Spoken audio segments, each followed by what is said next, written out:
আসসালামু আলাইকুম, কেমন আছেন সবাই? নতুন আরও একটি ব্লগ ভিডিওতে আপনাদের সবাইকে আরও একবার স্বাগত জানাই।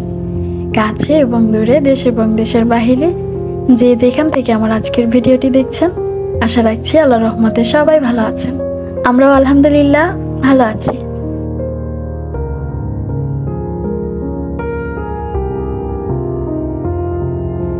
আজকের ভিডিওটা একদম সকালবেলা থেকে শুরু করেছি।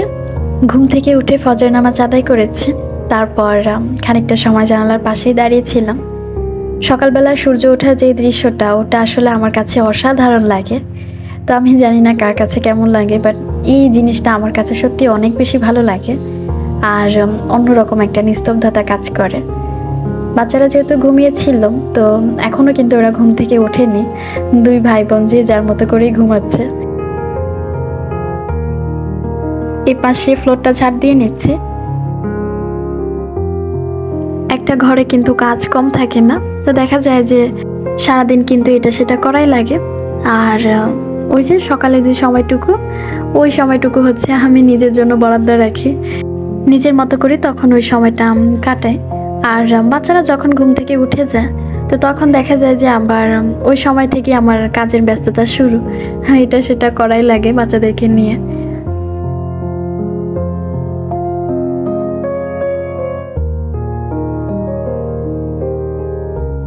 এই তো এই পাশে সকালে নাস্তা বানানোর জন্য রান্নাঘরে চলে এসেছে। আমার মেয়ে কিন্তু ঘুম থেকে উঠে গিয়েছে। তো আরিয়ান এখনও যদিও ঘুম থেকে ওঠেনি, তো সবসময় একটু দেরি করেই ওঠে। বাচ্চা কোলে নিয়ে কাজ করাটা কিন্তু অনেক কঠিন একটা ব্যাপার, আর আমরা যারা এগুলো করি তারা কিন্তু বুঝি। আর ইয়ানাকে দেখা যায় যে কিছুতেই নিচে নামিয়ে রাখা যায় না, এক জায়গায় বসিয়ে রাখলেও সেখানে বসে থাকতে চায় না। তো দেখা যায় যে ওকে কোলে নিয়ে সমস্ত কাজকর্ম করা লাগে। আগে যদি এরকম ছিল না, তবে ইদানিং এরকম হয়ে গিয়েছে। এই পাশে পাউরুটিগুলোকে ছোট ছোট স্লাইস করে কেটে নিচ্ছে।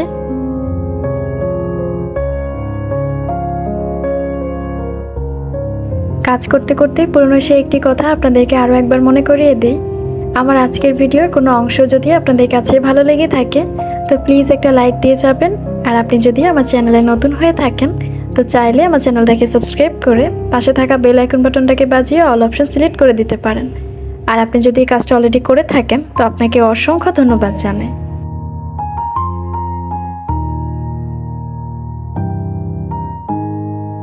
এই পাশে পাউরুটিগুলোকে স্লাইড করে কেটে নিয়েছি। আর একটা বাটিতে পরিমাণ মতো চিনি নিয়ে নিয়েছি, সে সাথে একটা ডিম ফেটিয়ে নিয়েছি। আর এখন সব কিছু একসাথে ভালো মতো মিক্স করে নিচ্ছে।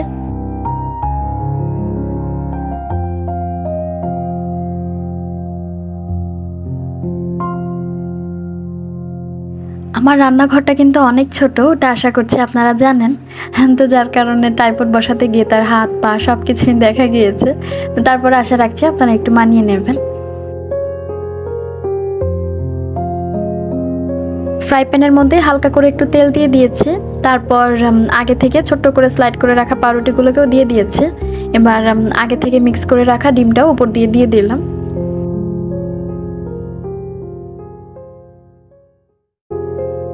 আজকের ভিডিওতে কিছু আপুদের প্রশ্নের উত্তর দেব, তো রান্নাও করতে থাকি, সেই সাথে আপনাদের কিছু প্রশ্নের উত্তর দিতে থাকি।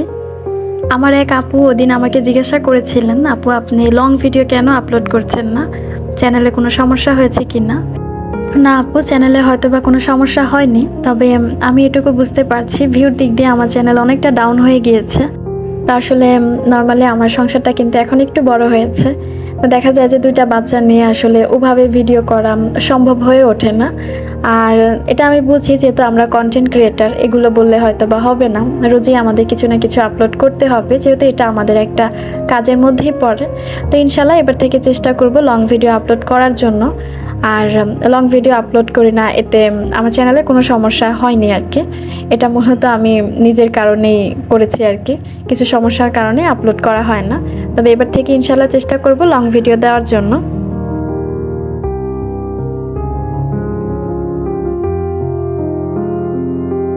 আরেকজন আপু আমাকে প্রশ্ন করেছেন, আপু আপনার চ্যানেল মনিটাইজেশন হয়েছে কি না, তারপর আপনার ওয়াচ টাইম ফিল আপ হয়েছে কি না।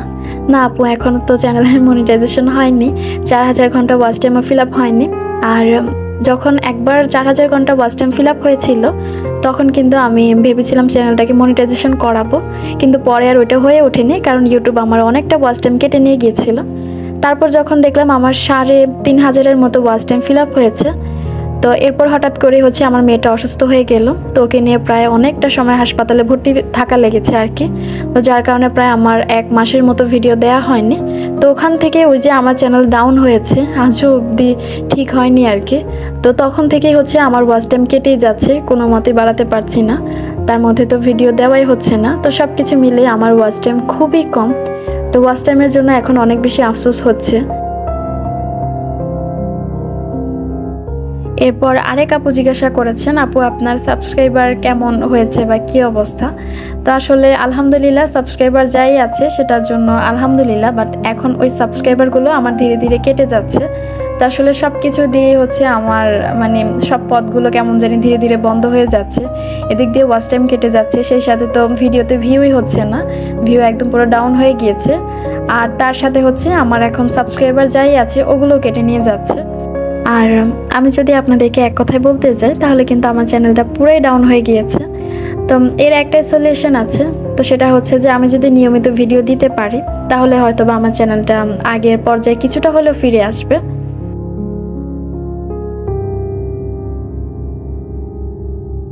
তো আমরা নর্মালি যারা ভিডিওগুলো বানাই তো তারাই কিন্তু আসলে একে অপরের কষ্টগুলো বুঝি, কারণ একটা ভিডিও তৈরি করতে যে আসলে কতটা কষ্ট হয় সেটা আসলে একজন কন্টেন্ট ক্রিয়েটারই ভালো বোঝেন। তো আসলে এটা বলার কিছু নেই। তো এত পরিশ্রম করার পর যখন দেখি যে না বেলা শেষে কিছুই হচ্ছে না, সব কিছুই মানে ধীরে ধীরে ডুবে যাচ্ছে, তো আসলে সত্যি তখন অনেক বেশি খারাপ লাগে।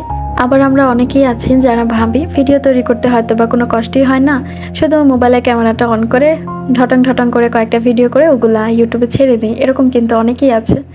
তো যাই হোক ভাই, ওরকম কিছুই না। একটা ভিডিও করার পেছনে অনেক অনেক শ্রম দেওয়া লাগে, সেটা আশা করি আমরা অনেকে বুঝি আবার অনেকে বুঝি না।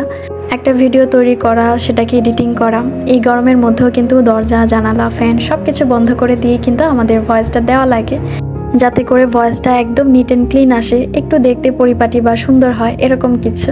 তো তারপরে যখন দেখেন যে আপনারা অনেকেই ভিডিও দেখছেন অথচ একটা লাইক দিতে ভুলে যান, তো তখন কিন্তু আসলে অনেক বেশি খারাপ লাগে।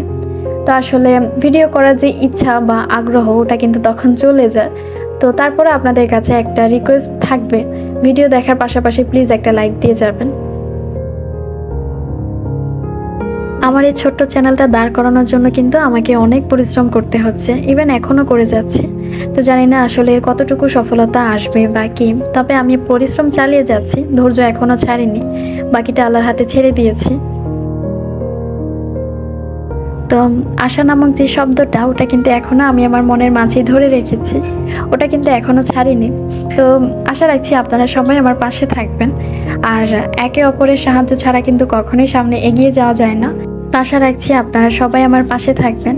তো হয়তো বা অনেকেই আমাকে মনে রেখেছেন, আবার অনেকেই আছেন যারা ভুলে গিয়েছেন।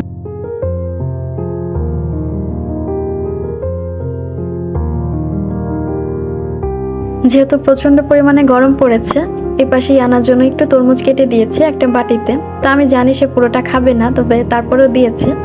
2-1 পিস যাই আছে ওটা হাতে নিয়ে বাকিটা ফেলে দেবে। তো তারপরেও কিছু করার নেই, বাচ্চা মানুষ যেভাবে খেয়ে সে শান্তি পায়।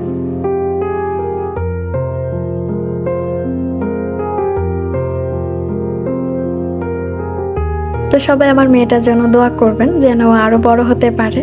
তো আমার মেয়েটা ইদানিং কেন জানি আমাকে একটু বেশি জ্বালাতন করছে, দেখা যায় যে সব সময় কোলে কোলে থাকতে চায়, খুব একটা বেশি মানে তাকে নিচে বসিয়ে রাখা যায় না। বাইরে গেলে দেখা যায় যে একদমই হাঁটতে চায় না, সেখানেও সে মানে কোলে উঠে থাকতে চায়।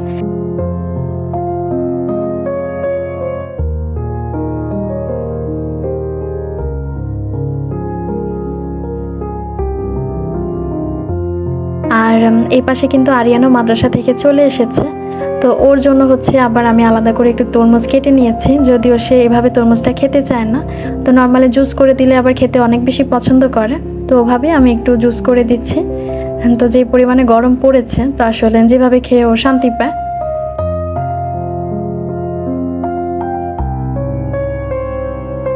তরমুজগুলোকে ছোট ছোট করে কেটে ব্লেন্ডারে জারের মধ্যে দিয়ে দিয়েছি। তারপর পরিমাণ মতো একটু পানি দিয়ে দিয়েছি, সেই সাথে হচ্ছে পরিমাণ মতো চিনি দিয়ে দিয়েছি। খুব একটা বেশি চিনি আমি দিইনি, যেহেতু এখানে তরমুজটা এমনিতেই মিষ্টি। তো এই তো এপাশে কিন্তু তরমুজের জুস একদম রেডি, শুধু সব কিছু একসাথে ভালো মতো ব্লেন্ডার করে নিলেই চলবে।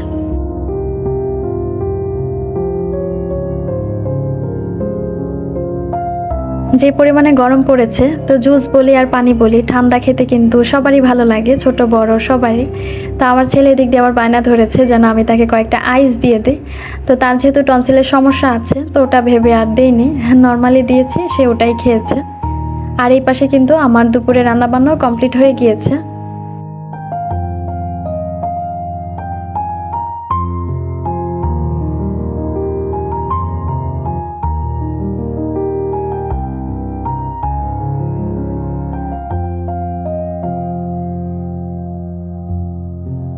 তো যাই হোক, দেখতে দেখতে ভিডিওর একদম শেষ পর্যায়ে চলে এসেছি।